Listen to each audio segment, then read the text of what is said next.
Uma venda aí, eu tô oferecendo essa aqui para vocês. Honda Shadow preta. Rapaziada, hoje eu vim dar um recado para vocês de uma super moto que eu tô vendendo aqui. Essa é uma Honda Shadow, para quem realmente gosta de moto custom. Shadow 750 cilindradas, ela é ano 2008. Como vocês podem ver aí, está em ótimo estado de conservação, tá novinha em folha. Ela tá com apenas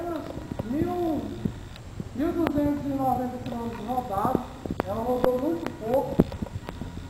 E para quem quer pegar uma estrada numa boa moto, pode dizer que ela é ano 2008, né, que ela saiu nesse modelo estilo Harley Davidson Fat Boy.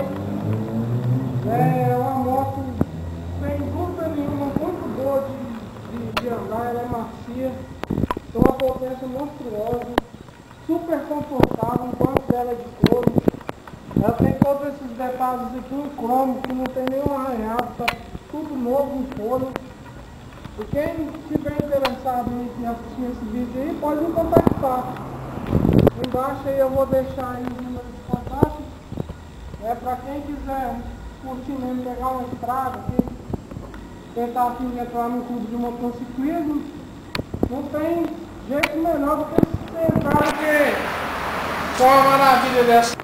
Essa aqui, Honda Shadow 750.